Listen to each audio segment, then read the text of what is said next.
from Shanti Perry writing in and saying, our ECD principals or teachers in black communities are often not qualified to educate. How do we correct this? This is one question that's coming through. The teachers at 67 minutes, that's the Twitter handle here, saying, we are gathering any information that can empower learners' social and education lives. Contact us on info@67mintech.co.za. So that's something that people are helping in the communities that they have got around them.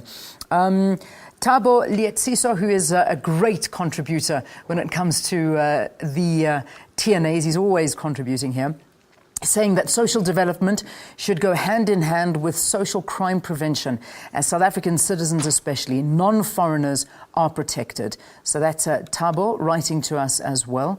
What else can we do? What else can I have a look at? That's something that's got something here. Lerato Mahoy saying 800 million rand going into early childhood development in the new financial year. All right, that's just reiterating something that was said this morning. And there you have it. So lots of comments coming in. And Mlungisi Boying saying, it's morning and it's hot. But thank you so much for the Minister for her speech this morning, bringing us lots of interesting topics. All right, so there you have it, engaging on early childhood development. So let's continue engaging, is what some people are saying as well. All right, Peter, that's what's happening in the Twitter sphere at the moment. So we'll continue to monitor it as you continue your discussion. Let's go back to you. Leanne, thank you very much indeed. Well, let's pick up on some of those issues that were raised.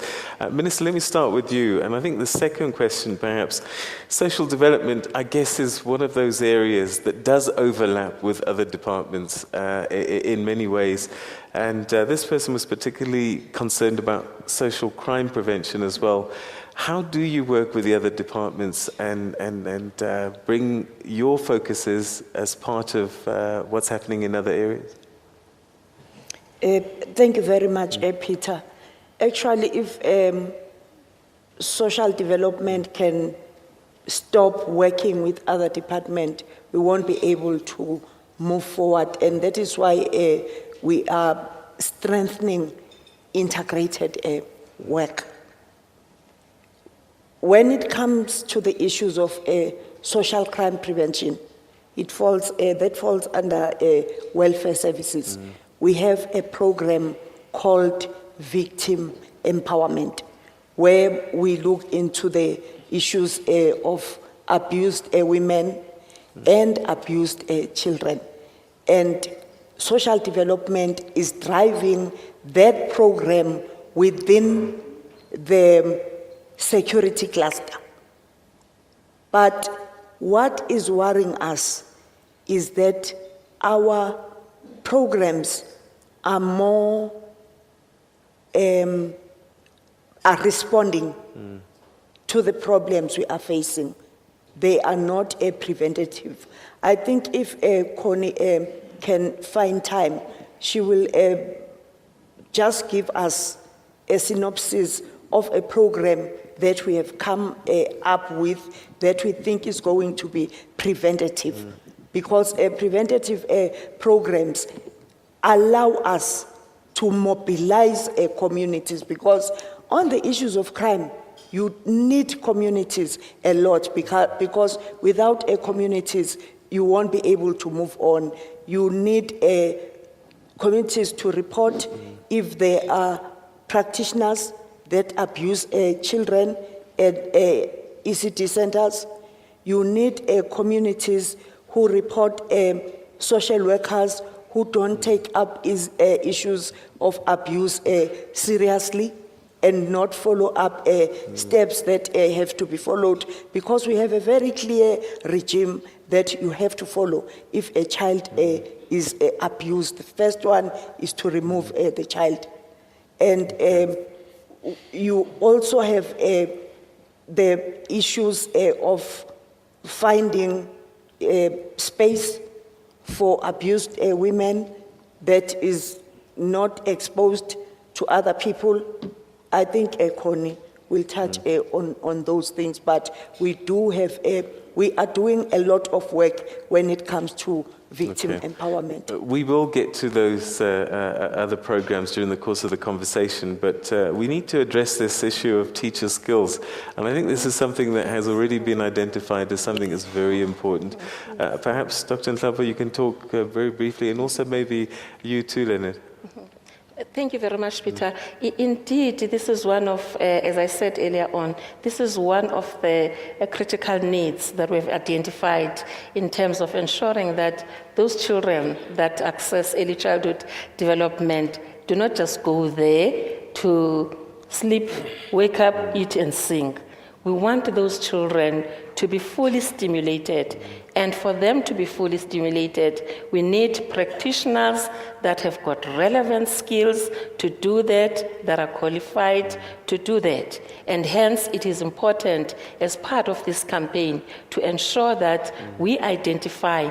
Actually, I think even Ms. Nxumalo has indicated that as part of the work of auditing these ECDs, is to also identify those early childhood development centers that have got practitioners that are not qualified so that they can begin to access training and therefore be fully qualified to stimulate those children. All right, Leonard, very quickly, and then after you. You know, one of the things that I think the ECD program offers us is an opportunity to we have quite a large number of unemployed graduates in South Africa. And I don't think it's something that we shouldn't consider of some kind of a national community service program where you can take unemployed graduates and let them be trained to work with children without displacing the existing practitioners, but more around supporting the existing practitioners. And I think we can create quite a number of job opportunities or work opportunities for unemployed graduates for them to get involved as well to, increase the skill level within the ECD movement. Leonard, this must be quite a challenge because on the one hand, a lot of kids are not getting great teachers, but at the same time, a teacher's better than nothing. Mm-hmm. What do we do? Yes, I think it's critical that we follow the path of skilling and full qualifications. We have at the moment a qualification at level 4, which is equivalent to matric, not equal. It's an equivalent. Because that equivalent is not aligned to further education and studies, tertiary. So at the moment, we're trying to upgrade teachers to at least have a level 4. Because the core will at least tell them how to develop the child developmentally, socially, psychologically, spiritually. But then one of the challenges we have that most of our practitioners have not reached grade 12 or grade 11. But we need to absorb them into some sort of qualification. And the struggle we currently have is what we're struggling with in education, the whole issue of mathematics, fundamentals and communication. And I think this is the biggest drive that we currently have. There's about 36 accredited providers in South Africa that are actually training ECD practitioners. And whilst I think when we look at the Children's Amendment Act, in terms of the norms and standards, when a center is registered as a partial care, one of the areas criteria, it must be a fit and proper person. So when you talk about fit, that person should be qualified or skilled. But we have many practitioners who have come and what the minister has said, people have been involved in this sector. We should not chuck them out. And I agree with our colleague, the chairperson, we should bring in other people from other areas, but we should not chuck out the ladies that have been there for all these years, and we should upskill them, and that's where proper actually comes in for me. I just want to add one thing to indicate that currently the National Development Agency is also running a program because we have identified exactly those gaps that we have quite a number of our practitioners that are not qualified. So we are currently running capacity building programs that are aimed at ensuring that practitioners do have up to NQF level 4 in terms of enabling them to develop the All children. right. You know what, I want us to rush to our tables now because I want to get through as many questions as possible. So let's go straight to table number 12. Bongani Invalo, I think that's correct. Thank you very much, Peter. Good morning to the Minister and the panel. My name is Bongani Kalo Valo. I am a Cool Dad movement. We're trying to encourage young fathers to participate in their kids' lives, of which the Minister stole my words earlier on when she said parenting is not a responsibility of only mothers, but also fathers need to play a role. I wanted to ask, how do we ensure that fathers also understand the importance of education, and how do they participate on the early child development campaign that NDA is going to be running? Thank you very much. Okay, I'm not sure, maybe we can hear from a dad. Well, I mean, the first thing is, whilst we do recognize that some of the families or parents may not have the financial wherewithal to pay for their children, I think there's quite a lot of men who have children who are not involved in their children's upbringing. And we end up with women having to go to maintenance courts and so on. And I think that's one of the first simple things people can do. Men must take care of their children and not leave them to maintenance court. But the second thing is that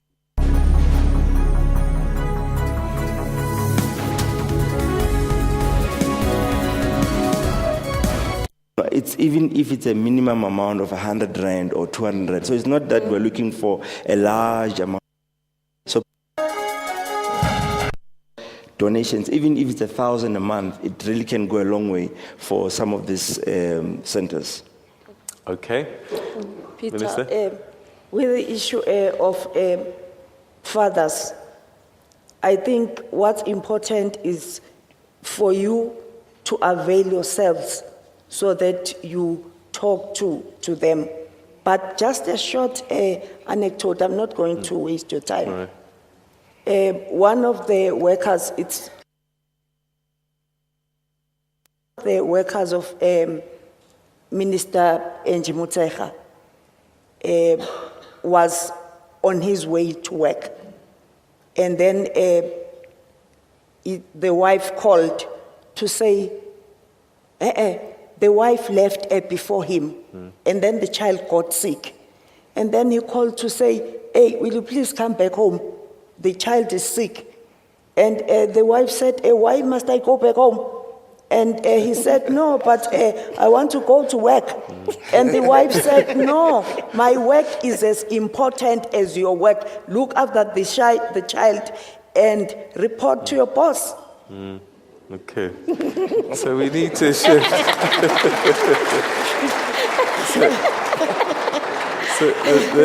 There's very definitely a need to shift in the way that men think. Is there a cultural setting to this, that roles that men are supposed to have and women are supposed to have? DDG, is there something we can do about addressing that? I think an organization like the one that is being mentioned by our I'm audience, a cool dad.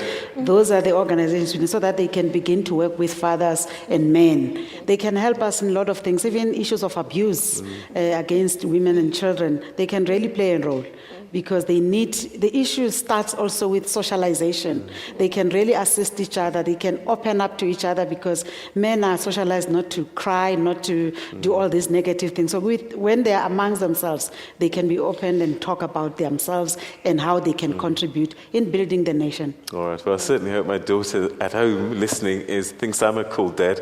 All right. Table number 11, Paul Putu. My name is Mpho Putu. I'm passionate about food with the children, more especially at the CNDCs. Oh, no, the ECDs, sorry. My question is, Minister, and I'm sure, and I know that you're also passionate about that many of our children are going without food. They're hungry, they're starving. I know some of the crèches that I've been to, the children are required to bring food if they have to come to class or to the ECD. So my concern is, and my question is, what are we doing? What is the department doing to ensure that all those children are able to get food so that they also attend classes or attend the ECDs quite well, and then they also grow, more especially your 0 to 5 years old? Thank you. Okay. So a hungry child's not going to learn and develop. What are we doing? Peter, Yeah. maybe I can start. Yeah. Okay. We remember when the minister made her speech, she talked about the subsidy, how it is divided. 50% of that goes to nutrition. But beyond that, also the department is running food security program where we want ECDs to be the point of entry, because already there's captive audience. We know that they come from home being hungry. So we target those facilities. So the subsidy itself, it aims at alleviating poverty by ensuring proper nutrition, balanced diet. So when we go monitor, we check those things to say, do we have the right menu for the kids with the subsidy that we give you? But we know we're not subsidizing all ECD facilities. That's why the ECD campaign, to say, come on board and assist and make sure that our children get nutritious food. I mean, companies like Nestle, Tiger Brands, ShopRite, Checkers. You're calling them out today. Yeah. I mean, Woolworths. Woolworths, etc. Monsanto, Pana Seeds. I mean, there's so many companies that are involved in food. Part of the purpose of this campaign is for such companies to come forward to also make a contribution to the early childhood development centers beyond the subsidy. It's never going to be enough. And that's really why we decided to come up with the idea of a campaign, mining companies, etc. NDA also is part of its programs is also looking at food gardens for early childhood development centers. Actually, we've got a motto where we are saying one food garden for each ECD center. We support those. We have invested a significant amount where we ensure that each ECD has a food garden that can ensure that those children do access nutritious food. All right, let's go straight back to the table. Table number 12, Nolutando Nkota. This is an important question because I think often this sector gets left out. Nolutando? Good morning, everyone. My name is Nolutando Nkota. My question is around rural areas. I'm from the village, and you'll find that in the village there is Mama Mpinga who's opened up her crash, if you may call it a crash. Now, how does a person in the rural area register into the portal? And how does the person from the rural area make sure that they access these services? Because one, they don't have, most of them, access to the internet. And some of them, they only see here now on TV about this, but they don't know where to go to get access and help. Thank you. All right, and this is an important question because in my experience also there's a certain way of living in the rural areas, and then at Dorobeni there's another whole new framework that plays out. And it's almost as if the kids, if they're taken care of at home or whatever it is in the rural areas, a different set of rules apply. How do we manage this? I didn't get her name. It's Nolutando. Nolutando. It starts with the campaign. It starts with you, Nolutando. Because you have access to the internet. You do come from that village. Go onto the internet on behalf of the ECD from your community. We do have a number that the CEO can give out, but it's not like we don't have people who are sophisticated, who have migrated out of rural areas to come into urban areas, who are seeing this program. So part of this getting involved It's not to leave such problems to the teachers who are running the centers. We must get involved. We must also say, when I go home to Mokopani in my village and so on, say to the teacher, there is a campaign as this one, let me work with you on my iPad so that we can access this thing. So let's not leave it to the ECD centers themselves. As it is, they have a huge toll that they're carrying, so we must also assist them. Okay. I just wanted to also indicate that, first of all, as the National Development Agency, we've got offices in all the provinces to ensure that communities are able to access our services. And in addition to that, we have just recently ensured that we've got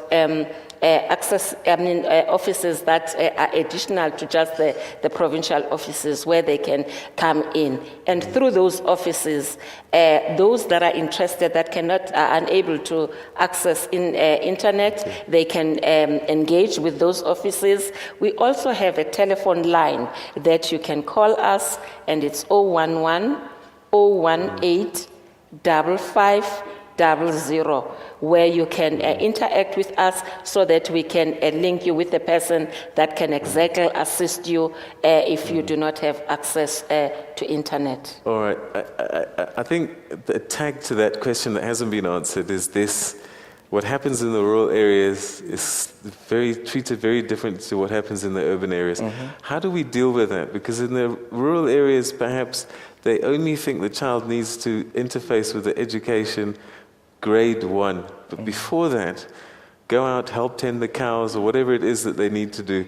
How do we get the message across to the parents in the rural areas that they need to climb on board with this ECD? Leonard? Yeah, that is a critical question. We did some research and we found that the area around our Tambo, around Mtata, there's 70% unemployment. Children that actually manage to complete matric, high rate of teenage pregnancies. Most of the ECD creches, ECD centers are within houses. So people are actually at the primary level of survival. And I think one of the things that would be critical in terms of this campaign is also to have some campaign officers that actually go out and meet the communities. We should also be working with chiefs who can give access. We should be working with institutions like ShopRite, which gets funding money from communities. So there's a number of things that can be done. Interacting with internet is a far distance for the majority of people. So I think that the NDA using this portal should maybe add something else that can actually give people access. Yeah. All right. Okay, we're going to take a quick break, and then when we come back, we'll get a comment from you and also get some more questions from our viewers and audience here. Okay, let's take this break. We'll be back just now.